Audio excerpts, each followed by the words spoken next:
तो हेलो दोस्तों, welcome back in my new video. तो एक बार फिर से मैं आप सभी लोगों का स्वागत करता हूँ हमारी एक और नई वीडियो में।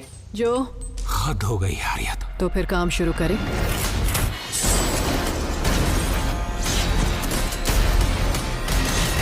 तो गाइज यार, ये बात तो हम सबको पता है कि 2024 में नेटफ्लिक्स के ऊपर बहुत सारी मूवीज और वेब सीरीज रिलीज हुई है, लेकिन क्या हम में से हर किसी के पास इतना टाइम है कि हम इन सारी मूवीज और सीरीज को देख सके? बिल्कुल भी नहीं। लेकिन मैंने इन सारी मूवीज और सीरीज को देखा है, तो आज मैं आपको इन्हीं में से टॉप 10 बेस्ट मूवीज और वेब सीरीज के बारे में बताने वाला हूँ जो कि 2024 में रिलीज हुई है। और सबसे अच्छी बात, ये सारी ही मूवीज आपको हाई क्वालिटी हिंदी डबिंग के साथ देखने को मिल जाएगी। वो है क्या?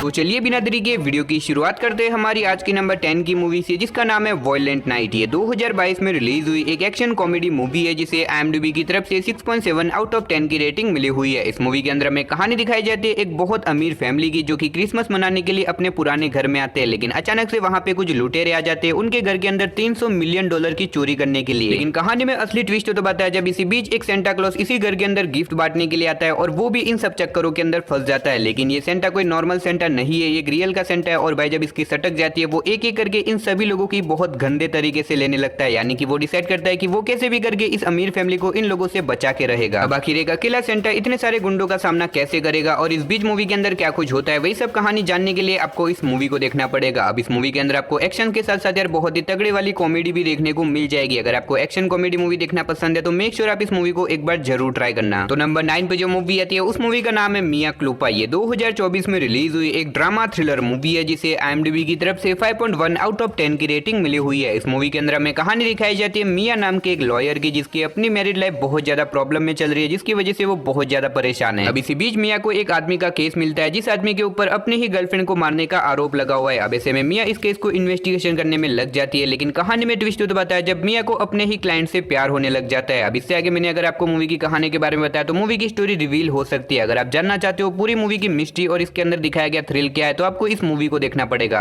अब भले ही इस मूवी की IMDb रेटिंग थोड़ी सी कम हो सकती है, लेकिन अगर आप वन टाइम वॉच के लिए कोई मूवी देखना चाहते हो तो मेरे हिसाब से ये मूवी आपके लिए परफेक्ट रहेगी। तो नंबर 8 पे जो मूवी आती है उस मूवी का नाम है लव डिवाइडेड। ये 2024 में रिलीज हुई एक रोमांस कॉमेडी मूवी है जिसे IMDb की तरफ से 5.9 आउट ऑफ 10 की रेटिंग मिली हुई है। इस मूवी के अंदर हमें कहानी दिखाई जाती है वेलेंटिना और डेविड की, जो कि एक दूसरे के पड़ोसी होते हैं। और ऐसे में इन दोनों ही को शोर शराबा बिल्कुल भी पसंद नहीं होता, लेकिन इन दोनों के घर के पास में सिर्फ एक ही दीवार है, जिसकी वजह से इन दोनों की बातचीत होती रहती है और धीरे धीरे करके इन दोनों को आपस में प्यार भी होने लग जाता है। अब इससे आगे मूवी की कहानी में जो कुछ भी होने वाला है वो सब जानने के लिए आपको खुद ही इस मूवी को देखना पड़ेगा। और इस मूवी के अंदर आपको कोई एक्शन वगैरह देखने को नहीं मिलेगा, ये एक सिंपल सी कॉमेडी ड्रामा मूवी है। तो अगर आपको इस तरह की कॉमेडी रोमांस ड्रामा मूवी देखना पसंद है तो मेक श्योर आप इस मूवी को वन टाइम वॉच के लिए एक बार ट्राई कर सकते हो। तो नंबर 7 पे जो मूवी आती है उस मूवी का नाम है रेड आई। ये 2005 में रिलीज हुई एक मिस्ट्री थ्रिलर मूवी है जिसे IMDb की तरफ से 6.5 आउट ऑफ 10 की रेटिंग मिली हुई है। इस मूवी के अंदर हमें कहानी दिखाई जाती है रेचल नाम की एक लड़की की, जो कि एक रेड आई नाम के प्लेन के अंदर ट्रैवल करने के लिए जाती है और इसी बीच प्लेन के अंदर उसकी मुलाकात जैक्सन नाम के एक आदमी से होती है। अब ऐसे में धीरे धीरे करके इन दोनों के बीच में बातचीत बढ़ती जाती है, जिसकी वजह से ये दोनों अच्छे खासे फ्रेंड बन जाते हैं। लेकिन कहानी में ट्विस्ट होता है जब रेचल को पता चलता है कि जैक्सन असल में एक टेररिस्ट है और उसने रेचल को किडनैप कर लिया है उसके अपनी कुछ डिमांड पूरी करने के लिए। अब आखिर जैक्सन की वो सारी डिमांड क्या है और आखिर रेचल अपने आप को जैक्सन से कैसे बचाती है, वही सब कहानी जानने के लिए आपको इस मूवी को देखना पड़ेगा। अब मुझे पता है ये मूवी थोड़ी सी पुरानी है, लेकिन नेटफ्लिक्स के ऊपर ये मूवी हाल ही में हिंदी में रिलीज हुई है। अगर आपने नहीं देखा तो मेरे हिसाब से आपको इस मूवी को यार वन टाइम वॉच के लिए जरूर ट्राई करना चाहिए। तो नंबर 6 पे जो मूवी आती है उस मूवी का नाम है रेबल मून पार्ट 2। ये 2024 में रिलीज हुई एक एक्शन साइफाई मूवी है जिसे IMDb की तरफ से 6.6 आउट ऑफ 10 की रेटिंग मिली हुई है। अब अगर आपके पास नेटफ्लिक्स का सब्सक्रिप्शन है देन डेफिनेटली आपने इसके पार्ट 1 को देख रखा होगा, और अगर आपने इसके पार्ट 1 को देखा है देन डेफिनेटली आपको इसके पार्ट 2 को भी जरूर चेकआउट करना चाहिए। अब अगर बात करें इस मूवी की कहानी के बारे में तो इस मूवी को देखने से पहले कंपलसरी आपको इसके पार्ट 1 को देखना होगा, जहां पे हमें कहानी दिखाई जाती है मदर वर्ल्ड के कुछ सोल्जर्स की, जो कि एक छोटे से गांव के ऊपर हमला कर देते हैं। अब आखिर इन सोल्जर्स ने इस गांव के ऊपर हमला क्यों किया और ऐसे में गांव वाले अपने आप को इन सोल्जर से कैसे बचाएंगे, वही सब कहानी जानने के लिए आपको इस मूवी को देखना पड़ेगा। अब देखा जाए तो ये दोनों ही मूवी बहुत ही ज्यादा कमाल की होने वाली है, लेकिन इसके सेकंड पार्ट के अंदर आपको भर भर के एक्शन देखने को मिल जाएगा। तो अगर आपको इस तरह की स्टार वॉर जैसी एक्शन साइफाई मूवीज देखना पसंद है तो मैं आपको पर्सनली रिकमेंड करूंगा कि आप इन दोनों ही मूवी को एक बार जरूर ट्राई करना। तो नंबर 5 पे जो मूवी आती है उस मूवी का नाम है 60 मिनट। ये 2024 में रिलीज हुई एक एक्शन स्पोर्ट मूवी है जिसे IMDb की तरफ से 5.7 आउट ऑफ 10 की रेटिंग मिली हुई है। इस मूवी के अंदर हमें कहानी दिखाई जाती है ओक्टा नाम के एक आदमी की, जो कि एक MMA फाइटर है और ऐसे में ओक्टा की एक छोटी सी बेटी है, लेकिन किसी रीजन की वजह से ओक्टा और उसकी वाइफ का डिवोर्स हो जाता है। लेकिन कहानी में ट्विस्ट तो बताया जब एक दिन ओक्टा को अपनी एक्स वाइफ का कॉल आता है, जो कि उसे बताती है कि अगर उसे अपनी बेटी से मिलना है तो उसे 60 मिनट में अपनी बेटी के पास पहुंचना होगा, और अगर उसने ऐसा नहीं किया तो वो अपनी बेटी से कभी भी नहीं मिल पाएगा। अब ऐसे में ओक्टा निकल जाता है अपनी बेटी को मिलने के लिए, लेकिन इसी बीच कुछ बहुत ही खतरनाक लोग ओक्टा के पीछे पड़ जाते हैं उसे रोकने के लिए। अब ऐसे में ओक्टा इन सभी लोगों का सामना करके क्या अपनी बेटी से मिल पाएगा या फिर नहीं, वही सब कहानी जानने के लिए आपको इस मूवी को देखना पड़ेगा। अब अगर आप एक ऐसी मूवी देखना चाहते हो जिसके अंदर आपको सिर्फ और सिर्फ नॉन स्टॉप एक्शन ही एक्शन देखने को मिले, तो मेरे हिसाब से यार डेफिनेटली आपको इस मूवी को जरूर ट्राई करना चाहिए। तो नंबर 4 पे जो मूवी आती है उस मूवी का नाम है दी वॉक। ये 2015 में रिलीज हुई एक एक्शन थ्रिलर मूवी है, जिसे IMDb की तरफ से 7.3 आउट ऑफ 10 की रेटिंग मिली हुई है। इस मूवी के अंदर हमें कहानी दिखाई जाती है फिलिप नाम के एक आदमी की, जिसका बचपन से एक सपना होता है दो बहुत बड़े टावर के बीच में एक छोटी सी रस्सी के ऊपर चलने का। लेकिन फिलिप अपना ये सपना पूरा नहीं कर सकता क्योंकि ये काम करने के लिए उसे कहीं से भी परमिशन नहीं मिलने वाली। लेकिन ऐसे में फिलिप डिसाइड करता है कि वो कैसे भी करके इलीगल तरीके से अपना ये सपना पूरा करके रहेगा। तो ऐसे में वो निकल जाता है अपने इस सपने को पूरा करने के लिए। ऐसे में क्या फिलिप 2 बिल्डिंग के बीच में एक छोटी सी रस्सी के ऊपर चल पाएगा या फिर नहीं, और इस बीच मूवी के अंदर जो कुछ भी होता है वो सब कहानी जानने के लिए आपको इस मूवी को देखना पड़ेगा। भले ही मूवी की स्टोरी आपको सुनने में नॉर्मल लगे, लेकिन मूवी के अंदर आपको काफी कमाल का थ्रिल एक्सपीरियंस करने को मिलेगा, जो कि आपको मूवी की स्टार्टिंग से लेके एंड तक पूरा बांध के रखेगा। तो नंबर 3 पे आपको कोई मूवी नहीं बल्कि एक बहुत ही कमाल की वेब सीरीज देखने को मिलने वाली है, जिसका नाम है क्रॉक्स। ये 2024 में रिलीज हुई एक थ्रिलर ड्रामा सीरीज है, जिसे IMDb की तरफ से 7 आउट ऑफ 10 की रेटिंग मिली हुई है। इस सीरीज के अंदर में कहानी दिखाई जाती है कुछ चोरों की, जो कि एक बहुत ही कीमती सिक्के को चुराने का प्लान बनाते हैं। अब ऐसे में ये लोग मिलकर उस सिक्के को चुरा तो लेते हैं, लेकिन कहानी में ट्विस्ट तो बताया जब इसी बीच ये लोग एक बहुत बड़ी प्रॉब्लम में फंस जाते हैं, क्योंकि इन्होंने जिस आदमी का सिक्का चुराया था वो असल में कोई नॉर्मल इंसान नहीं है, बल्कि वो एक बहुत बड़ा गैंगस्टर है, जो कि अब इन लोगों के पीछे पड़ जाता है इन्हें जान से मारने के लिए। तो अब आखिर ये लोग अपने आप को उस गैंगस्टर से कैसे बचाएंगे और आगे सीरीज में इनके साथ क्या कुछ होने वाला है, वही सब कहानी जानने के लिए आपको इस सीरीज को देखना पड़ेगा। यकीन मानो यार, पर्सनली मुझे ये सीरीज बहुत ही ज्यादा कमाल की लगी थी, इसीलिए मैं आपको रिकमेंड करूंगा कि आप इस सीरीज को यार एक बार तो जरूर ट्राई करना। तो नंबर 2 पे भी आपको एक वेब सीरीज देखने को मिलने वाली है, जिसका नाम है एंट्रेसाइट। ये 2024 में रिलीज हुई एक मिस्ट्री थ्रिलर सीरीज है, जिसे IMDb की तरफ से 7 आउट ऑफ 10 की रेटिंग मिली हुई है। इस सीरीज के अंदर में कहानी दिखाई जाती है रोमियो नाम के एक लड़के की, जो कि एक छोटे से टाउन के अंदर रहता है, जहाँ पे अचानक से बहुत सारे लोगों की एक के बाद एक मौत होने लग जाती है। लेकिन कहानी में ट्विस्ट तो बताया जब एक दिन अचानक से रोमियो के पेरेंट्स के साथ साथ और भी बहुत सारे लोग मिस्टीरियस तरीके से गायब होने लगते हैं। अब ऐसे में रोमियो और उसके फ्रेंड मिलकर निकल जाते हैं अपने पेरेंट्स को ढूंढने के लिए। अब आखिर वो क्या अपने पेरेंट्स को ढूंढ पाएंगे या फिर नहीं, और इस टाउन के अंदर ऐसा तो क्यों है जो कि सारे लोगों को मार रहा है, वही सब मिस्ट्री से भरी हुई कहानी जानने के लिए आपको इस सीरीज को देखना पड़ेगा। और ये एक लिमिटेड सीरीज है, तो अगर आपको भी मेरी तरह मिस्ट्री से भरी हुई सीरीज देखना पसंद है तो आप इस सीरीज को वन टाइम वॉच के लिए ट्राई कर सकते हो। तो फाइनली नंबर 1 पे आपको 2024 की one of the best web series देखने को मिलने वाली है, जिसका नाम है 3 बॉडी प्रॉब्लम। ये 2024 में रिलीज हुई एक एक्शन साइफाई सीरीज है, जिसे IMDb की तरफ से 7.7 आउट ऑफ 10 की रेटिंग मिली हुई है। अब अगर बात करें इस सीरीज की कहानी के बारे में, तो यहाँ पे मैं आपको इस सीरीज की कहानी के बारे में बता के आपका मजा खराब नहीं करूंगा, क्योंकि अगर मैंने आपको यहाँ पे इस सीरीज की कहानी के बारे में बता दिया तो इसकी स्टोरी रिवील भी हो सकती है। लेकिन इस सीरीज के अंदर आपको टाइम ट्रैवल के साथ साथ बहुत ही कमाल का एक्शन और ऐसी ऐसी चीजें एक्सपीरियंस करने को मिलेगी जो आज से पहले आपने किसी भी मूवी या सीरीज के अंदर नहीं देखी होगी। तो बस यही थी हमारी आज की टॉप 10 2024 की बेस्ट नेटफ्लिक्स मूवीज और वेब सीरीज। वैसे आपने इनमें से कौन सी मूवी या सीरीज देख रखी है या फिर कौन सी देखने वाले हो, कमेंट बॉक्स में जाके जरूर बता देना। तो चलिए उसी के साथ हमारी आज की वीडियो को इधर ही खत्म करते हैं, मिलते हैं और किसी नई वीडियो के साथ।